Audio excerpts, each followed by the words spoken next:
La Coupe du Monde 2022 au Qatar vient de commencer.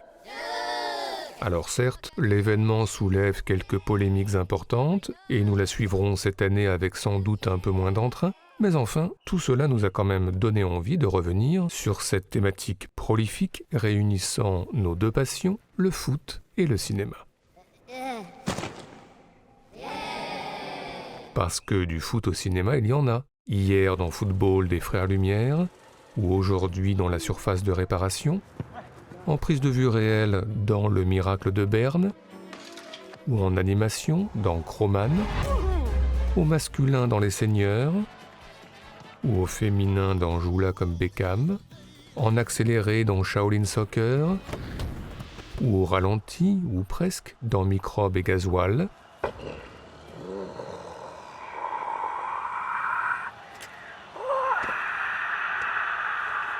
du football en Italie dans Pasolini, en Roumanie dans Football Infini, au Québec dans Starbuck, au Japon dans Notre Petite Sœur, en Argentine dans Happy Together, au Brésil dans La Cité de Dieu, en Iran dans Le Passager, en Afghanistan dans La Vie rêvée de Walter Mitty, ou en Palestine dans Intervention divine. Bref, du football au cinéma, en veux-tu, en voilà. De quoi, bien évidemment, faire un petit point sur la question, et pourquoi pas en 100 films tout rond. Bon, c'est peut-être beaucoup, mais en même temps, nous venons déjà d'en citer 18. Alors pour commencer, de nombreuses stars du ballon rond ont fait l'acteur le temps d'un ou de quelques films, comme Eric Cantona, Vinnie Jones ou Dominique Rocheteau. Bon, trop pour un inventaire, alors citons simplement À nous la victoire de John Huston, film célèbre pour faire apparaître de nombreuses stars du foot, comme l'anglais Bobby Moore, l'argentin Osvaldo Ardiles, ou ici le seul, l'unique, le roi Pelé. Where'd you learn to do that? When I was a boy. In Trinidad. Mais à part ça, de nombreux documentaires ont été consacrés au foot. Certains se sont concentrés sur un joueur en particulier, par exemple ce fameux Zidane, portrait du XXIe siècle, réalisé par Douglas Gordon et Philippe Parreno, où l'on suit le joueur avec pas moins de 17 caméras, et où l'on constate qu'un joueur de foot, même Zidane, ne touche finalement que peu de ballons au cours d'un match, mais où l'on constate aussi que tout peut s'éliminer en quelques secondes. Citons à l'inverse un documentaire réalisé au même moment, mais nettement moins spectaculaire, Substitute, tourné avec cette fois 2 caméras 8 mm, où Fred Poulet et Vikash Dorasso improvisent à deux un film autour du statut de remplaçant pendant la Coupe du Monde 2006 en Allemagne. Ils me disent ouais, je te fais pas jouer parce que l'autre il est meilleur que toi, parce que j'ai choisi, je m'en fous quoi. Sinon, certains documentaires se sont intéressés à une équipe en particulier, par exemple un club, l'équipe féminine de l'Olympique lyonnais, filmée par Stéphanie Gillard, dans Les Joueuses, ou une équipe nationale, comme la France, pendant la Coupe du Monde 98, filmée par Stéphane Meunier, dans Les Yeux dans les Bleus, avec certaines scènes de vestiaire entrées dans l'histoire. Vous avez peur de quoi? Vous avez peur de qui? Peur? Mais vous allez perdre les gars, je vous dis, vous allez perdre, vous n'avez pas de soucis à vous faire. Enfin, d'autres documentaires se sont intéressés plus spécifiquement à un match. C'est le cas notamment de Jacques Tati dans Forza Bastia, filmant au stade de Furiani les préparatifs de la finale de la Coupe d'Europe 78 Bastia-PSV Eindhoven, une rencontre notamment marquée par un important orage et une pelouse gorgée d'eau. Mais sinon, de nombreux films ont imaginé l'ascension irrésistible de petits génies du foot. Au sud, dans le Ballon d'Or, Cheikh Doucouré a raconté l'avènement d'un jeune champion inspiré de la vie de Salif Keita, premier Ballon d'Or africain de l'histoire. Sinon au nord, en Suède, Bo Widerberg, dans Tom Foot, a imaginé une fiction plus délirante autour du tout jeune Johan Bergman, 6 ans, tellement bon qu'il joue et rivalise avec les grands. Sinon plus récemment, Fabien Antoniente, dans 3-0, a raconté l'ascension du jeune prodige hongrois Tibor Kovacs, alias Laurent Deutsch, découvert en prison, puis s'imposant au PSG période Ronaldinho, un Ronaldinho que l'on peut voir ici en passeur décisif.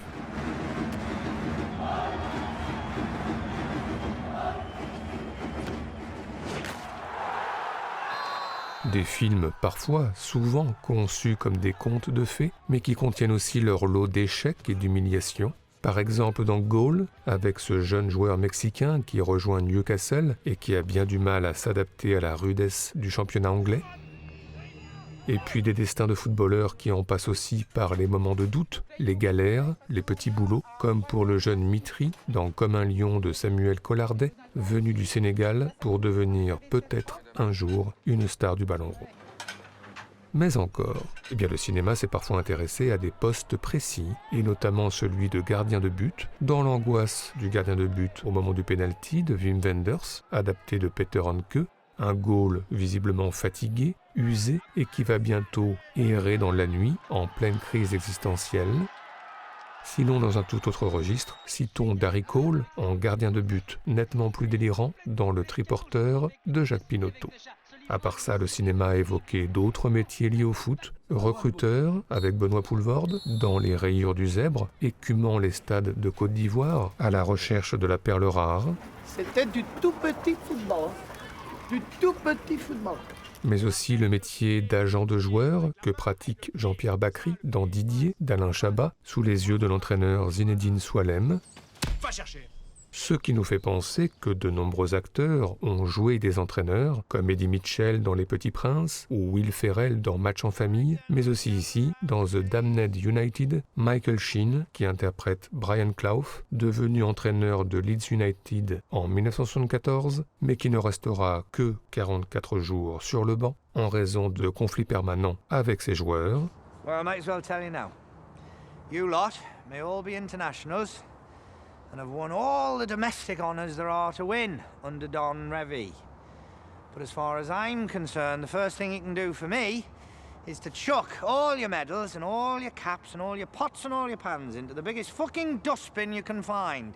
Et puis on s'en voudrait de ne pas citer deux coachs quelque peu hors normes, Jean-Paul Rouve, alias Jeff Tuche, dans Les Tuches, s'improvisant entraîneur d'une équipe de jeunes monégasques.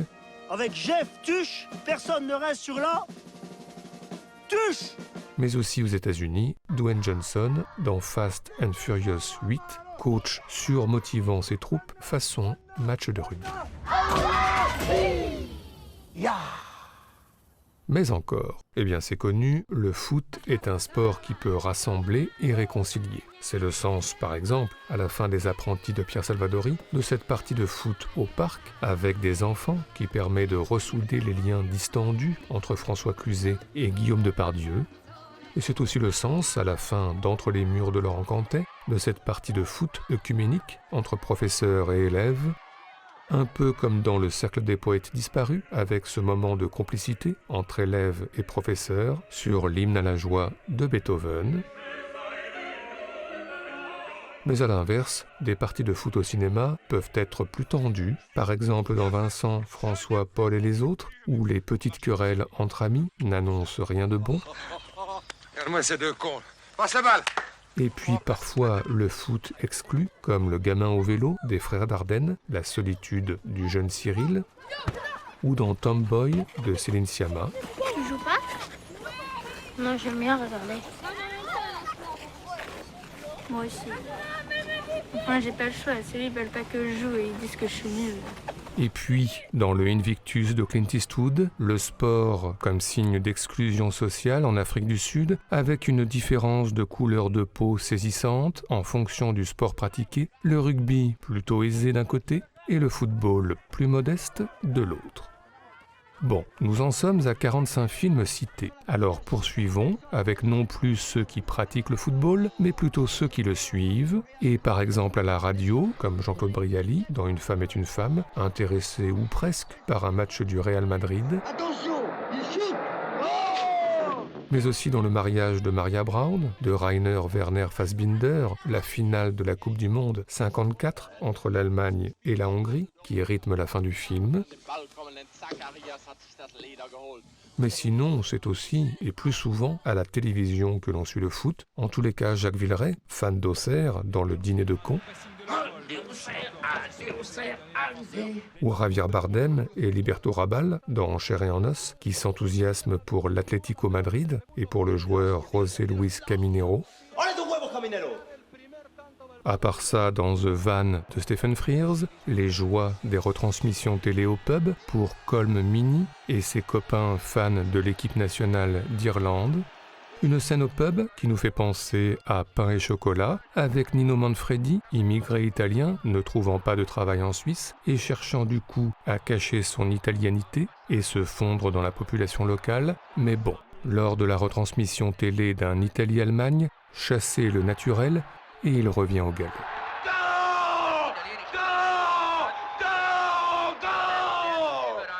À part ça, on suit beaucoup dans les films de Coupe du Monde à la télé, dans Un ou deux de Claude Lelouch, une retransmission du France-Argentine 78, qui permet en parallèle à Jacques Dutronc et ses amis de perpétrer leur forfait.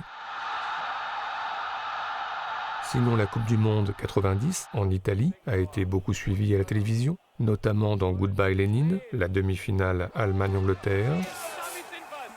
Et puis la Coupe du Monde 98 en France, et plus précisément la finale France-Brésil, aussi bien suivie par les moines tibétains dans la coupe, que suivie dans Neuilly sa mère par Ramzi Bedia, fan de Zinedine Zidane, et sans doute un peu trop. Et puis les retransmissions télé empêchées, interrompues, il y en a eu d'autres au cinéma, par une voisine rancunière dans Amélie Poulain. Ou à l'inverse, le foot pour remplacer in extremis une vidéo coquine dans Cœur d'Alain Resnais avec la complicité d'André Dussolier et Isabelle Carré. Tu regardes quoi là? Là, je regarde... Je regarde foot. Le foot? Mais tu détestes. Ah, c'est ça, je disais. Je déteste le foot. Mais encore, eh bien le stade, son ambiance, son effervescence. Par exemple le Vélodrome à Marseille, découvert ici par Matt Damon dans Stillwater, mais aussi l'ambiance toute particulière du stade Bollaert à Lens, que découvre Cadmerade dans Bienvenue chez les Ch'tis. Une ambiance au stade, pas toujours de tout repos, comme le constatent Colin Firth et Ruth Gemmell dans Carton jaune, assistant ensemble à un match d'Arsenal à Highbury. Et puis parfois la violence sur le terrain, avec ce match qui dégénère dans le petit monde de Don Camillo. Mais surtout une violence chez les supporters, bon, plutôt bon enfant, en tous les cas au début, avec Michel Serrault et sa bande, dans À mort l'arbitre. Allez, Rico, souffle, ça fait du bien. Mais les choses, souvent, se gâtent, notamment dans La vie est un miracle d'Emir Kusturica, avec envahissement de la pelouse. Et parfois, les choses dégénèrent pour d'autres raisons, par exemple une épidémie dans Goal of the Dead.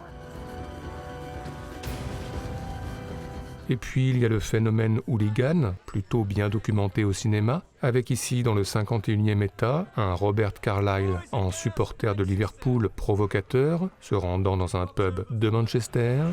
Liverpool to invite you to a little game of footy tomorrow afternoon. But I'm fucking fucked if you pricks are gonna win it. Et puis Gary Oldman dans The Firm d'Alan Clark, qui glace le sang seul dans sa chambre. Ou encore Elijah Wood dans Hooligans, embarqué avec les supporters du club de West Ham. Et puis parfois, les supporters ne peuvent assister au match. C'est le cas dans Le Grand Embouteillage de Luigi Comencini, avec tous ses fans coincés dans un immense embouteillage, ce qui ne les empêche pas de fêter la victoire de leur équipe comme il se doit. Sinon, dans Hors-jeu, du cinéaste iranien Jafar Panahi, c'est le public féminin qui est interdit de stade, ce qui n'empêche pas de tenter sa chance, en dissimulant notamment ses cheveux sous sa casquette. Ce qui nous fait penser à l'inverse, à Mustang et à ce match en Turquie, strictement réservé quant à lui aux femmes, suite à de violents affrontements entre supporters lors du match précédent. Enfin, terminons ce tour d'horizon par les maillots qui jalonnent l'histoire du cinéma. Un maillot de l'équipe de France 84, porté par Yvan Attal, pour une prise d'otage imminente dans un bus dans Aux yeux du monde. Ou un maillot du Bayern de Munich, porté par un touriste américain qui empêchera un attentat terroriste dans le train dans 15h17 pour Paris. Citons également Omar Sy, très attaché à son maillot du Sénégal dans Samba. On va faire plus classique, on va se faire la bise. Classique, c'est bien aussi. mais aussi Sami Nasseri, indissociable de son maillot de l'OM dans Taxi le premier. Le bleu, il prend un ticket là-bas. Sans oublier le DJ Icarus dans Berlin Calling, qui mixe avec un maillot du club de Cologne. Mais aussi le maillot des Hibernians d'Édimbourg, porté peu de temps par un supporter face à Scarlett Johansson dans Under the Skin, ou encore un maillot du Brésil dans Supergrave, avec en point d'orgue un coup de boule zidanesque.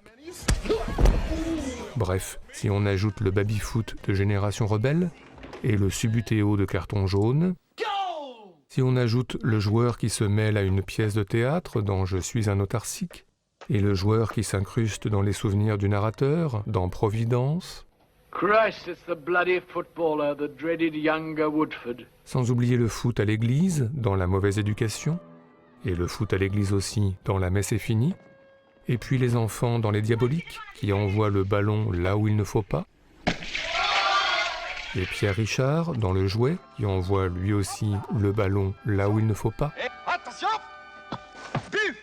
Et puis le ballon qui contient de la drogue, dans Échec au porteur. Et le ballon qui contient une bombe, en tous les cas peut-être, dans Marathon Man. On peut dire que le foot est au cinéma partout, surtout si on n'oublie pas les survivants de 28 semaines plus tard, découvrant le stade de Wembley vide. Et surtout si on n'oublie pas Ramzi Bedia, découvrant un stade de France vide aussi, dans Seul Tout. Et tout ceci nous a, comme d'habitude, donné des envies de classement. Et comme nous en sommes à 88 films cités, c'est parti non pas pour un top 5, mais plutôt pour un top exceptionnellement 7, celui des meilleures scènes liées de près ou de loin au football au cinéma, en tous les cas pour nous. On est prêt? Alors... Notre numéro 7, commençons par Ken Loach. Le cinéaste anglais a souvent évoqué le foot dans ses films, par exemple dans Kess et sa partie de foot entre jeunes, avec un entraîneur-joueur-arbitre de très mauvaise foi.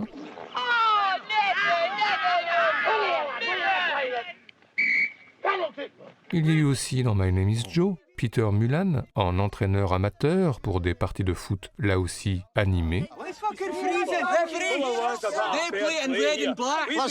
Et puis, il y a eu évidemment, en 2009, Looking for Eric, avec ce personnage de postier, fan de Manchester United, et plus particulièrement d'Eric Cantona, se remémorant ses plus belles actions, puis se confiant dans l'intimité de sa chambre devant son poster avant le moment de bascule. Have you ever done anything that you're ashamed of? Well, have you?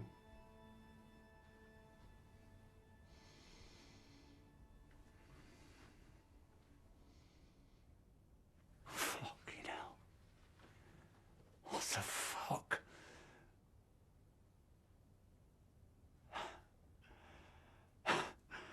Is that really you? Yeah.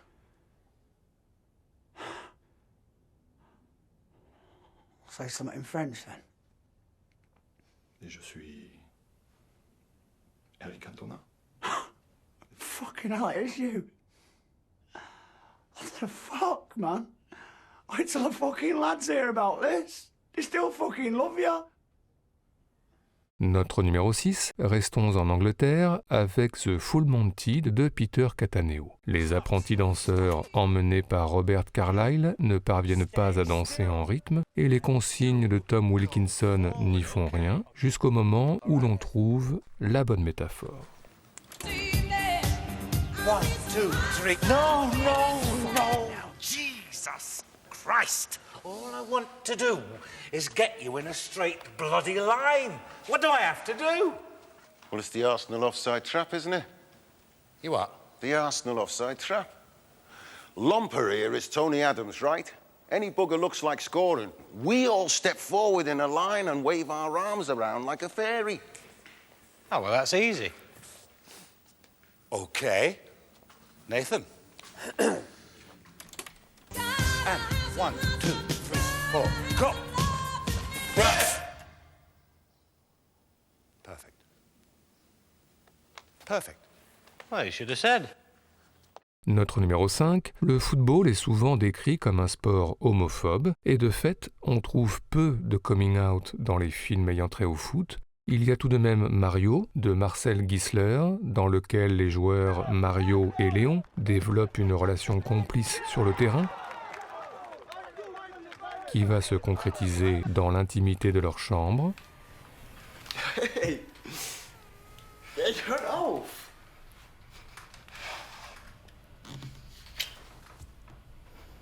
Et puis, il y a également ce clip au tout début des années 2000 pour le groupe islandais Sigur Rós, un père qui voit d'un très mauvais œil que son fils joue avec des poupées et qui du coup décide de l'inscrire dans un club de foot. Et puis, lors d'un match tendu devant tout le village, un but et un coming out spectaculaire.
Notre numéro 4, encore une histoire de bisous avec Dieu seul me voit de Bruno Podalides. Denis Podalides se rend à une soirée et espère concrétiser avec Isabelle Candelier, puis vient la retransmission télé d'un match de Coupe d'Europe entre le PSG et le Celtic Glasgow avec un jeu original, le baiser-but. Chaque garçon se fait attribuer un attaquant du PSG et a le droit à un petit bisou si ce joueur marque un but. Pas de chance, Denis Podalides hérite de Pascal Nouma, qui est remplaçant, jusqu'à ce que... Ah mais me voilà, c'est moi là. C'est moi. Bienvenue. Le 15. Bienvenue. Voilà. Il s'est relancé. Ils ont un premier ballon, première occasion. Hein. Il envoie les ballons, dis donc. Hein. Et ping. Le voilà. Ouh, Non, s'il est Professeur de foot, il est aussi en forme que le web. mais pourquoi ils l'ont pas fait rentrer plus tôt s'il est aussi en forme aussi? Parce que là, il pète le feu là. Là, tu pars. Et Nouma, joli. C'est Nouma. C'est Nouma. Mais c'est Nouma. Le troisième. C'est moi.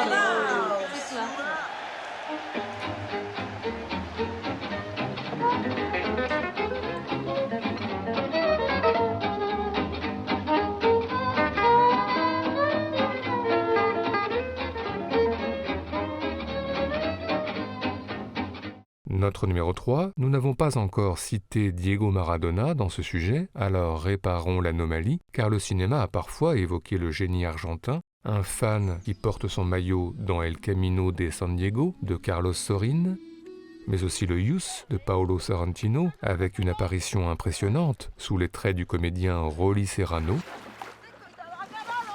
Et puis, il y a le documentaire Maradona, que réalisait Emir Kusturica en 2008, pour une rencontre au sommet entre les deux hommes, avec deux scènes que nous aimons tout particulièrement, les plus belles actions de Maradona, rythmées par le God Save the Queen des Sex Pistols,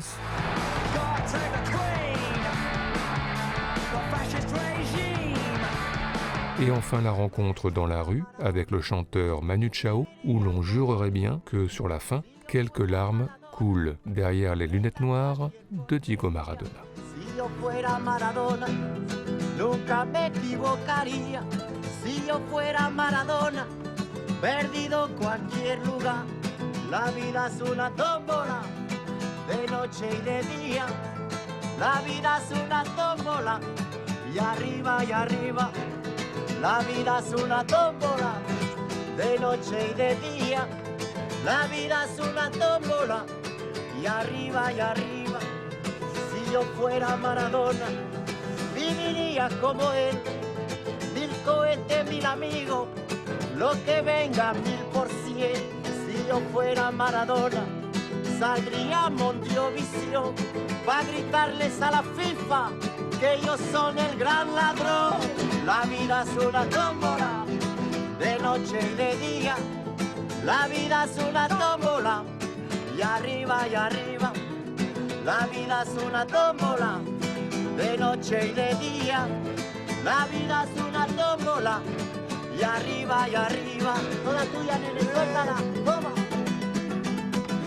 Dale, toca bola. Ahí te va, síguela. Esa.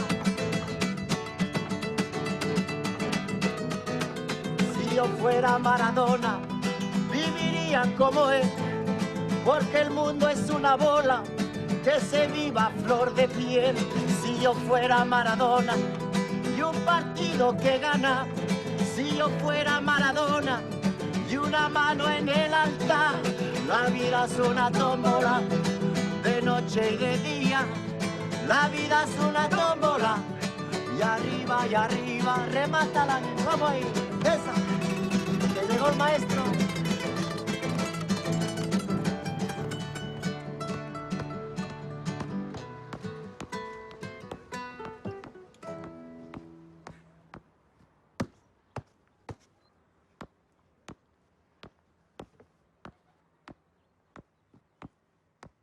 Notre numéro 2, on se souvient, comment l'oublier, de la partie de tennis imaginaire à la fin du blow-up de Michelangelo Antonioni. Et bien dans un registre plus dramatique, il y a aussi dans le Timbuktu d'Abderrahmane Sissako la saisissante partie de foot imaginaire sans ballon comme signe de résistance face à l'obscurantisme.